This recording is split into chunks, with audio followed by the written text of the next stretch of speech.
Welcome to Business Innovators Radio, featuring industry influencers and trendsetters sharing proven strategies to help you build a better life right now. Hello and welcome to this episode of our show. This is your host, Keith Doherty. Today our special guest is top real estate broker Tami Halton Pardee of Halton Pardee Partners based out of Venice, California. Tami is the founder of Halton Pardee Partners and is currently ranked as the #1 real estate broker in Los Angeles. To date, she has sold over $2 billion worth of residential and commercial properties. She was recently nominated for CEO and Philanthropist of the Year by Los Angeles Business Journal.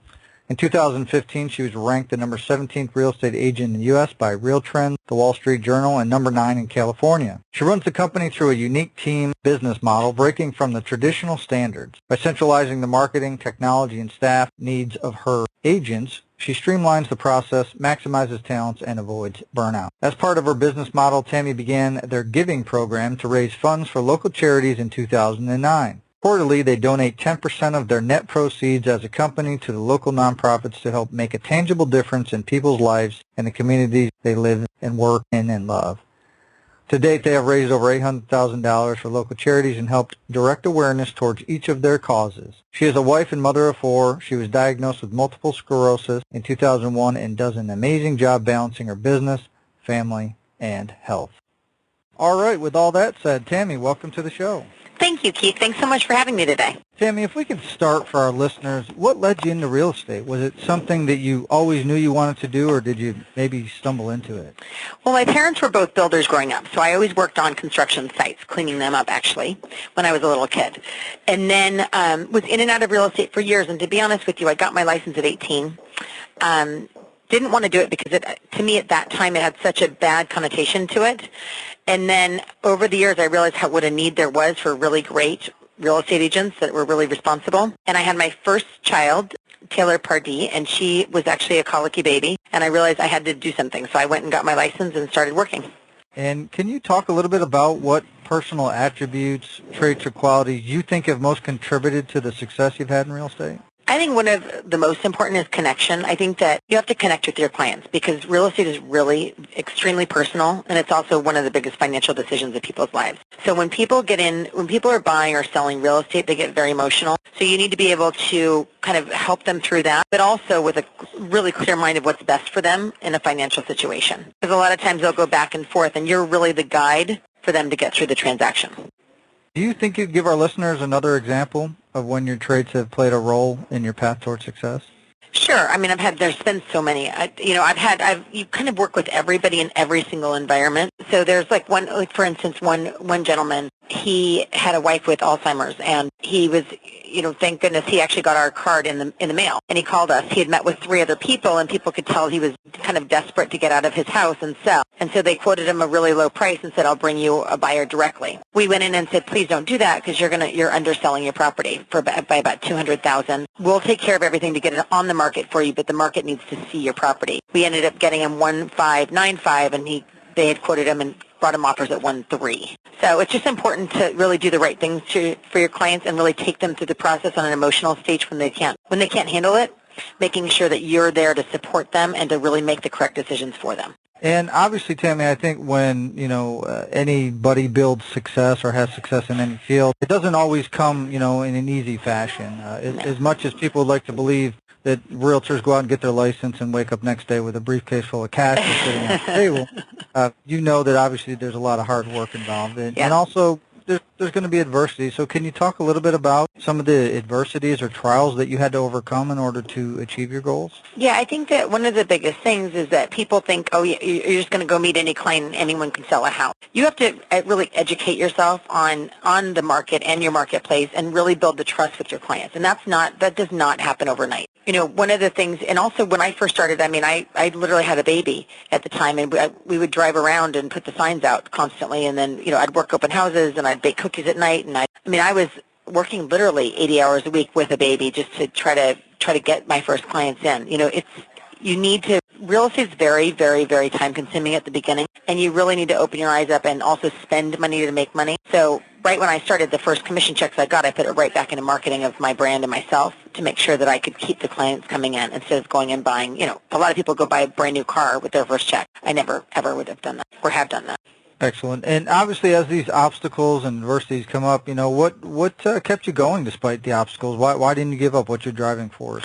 One thing about real estate is I love the people that I've met in real estate. I love my clients. And when you are true to your clients and when you really look at their needs and you really connect to them, there's nothing better. They count on you for life. So 60% of our clients are either return or referral clients from our original client base. The average agent is about 5 to 10%.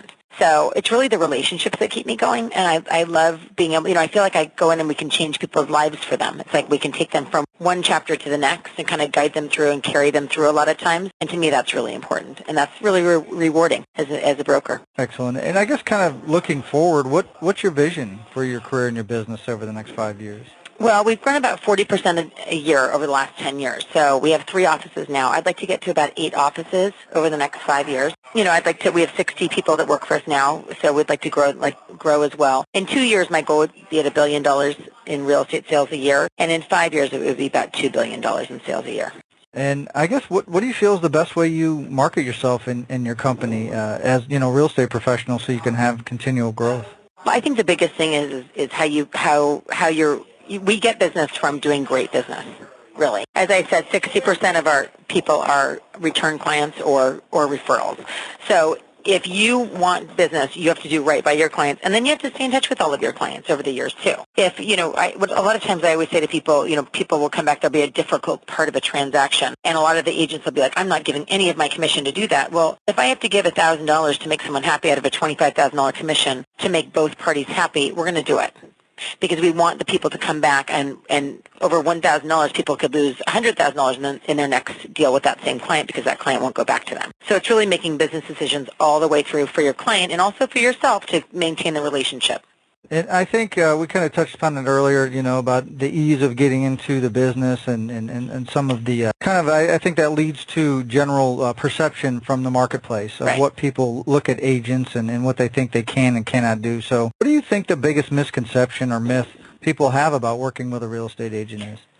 Well, I think that I think that people think that, that's what I thought. That's why I didn't want to get in the business at first, because I kind of had a bad connotation to real estate agents. I have my master's in business, so when I got in, I was highly educated, and I realized that there was a real need for people that were highly educated and also very strategic in their thinking. So if you look at the top, 5% of the agents, they are pretty strategic, and normally they're very, very good agents. So I think that the connotation is let's just get in and make money, and that's not the truth. The average agent makes about $57,000 a year in Los Angeles. That's not where a lot of money.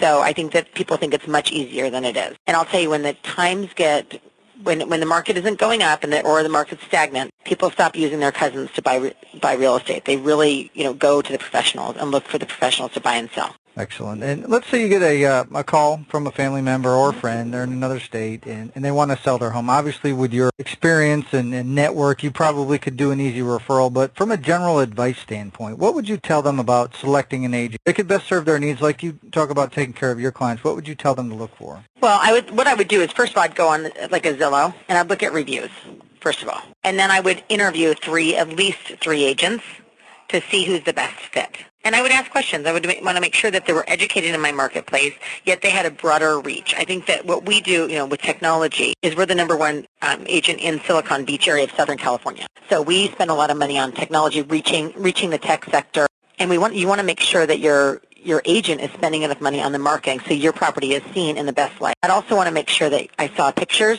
that they put up and posted in their listings from before. I would also actually, if I was really, really curious, I'd also like to talk to somebody that they worked with in the past. Excellent. Now, Tami, obviously you're based out of, Venice, California. What general area do you cover if somebody was looking for real estate services? I work really all of West Los Angeles, and we do have a few properties in Beverly Hills and Bel Air as well. So we do mostly West Los Angeles, Santa Monica, Brentwood, Mar Vista, Venice, Marina Del Rey are our main areas. If somebody needs help in those areas, what's the best way they can find out more information about you and how you can help them? They can call us at our number at 310-907-6517, or they can Google us at Halton Pardee Partners, and we'll get right back to you. Excellent. Well, Tami, we obviously want to thank you for taking time out of your schedule to come here today and share your real estate professional experience with all of our listeners. And if you're listening and you want to learn more about Tami and how she can help you, obviously you can visit her site, like you said. Actually, below this interview, we'll have a link to her site and any other contact information we have so that you can reach out and see if you guys would be a good fit to work together. So with all that said, everybody, until our next show, have a great day, and we'll talk to you soon. Thank you, Keith. Thank you.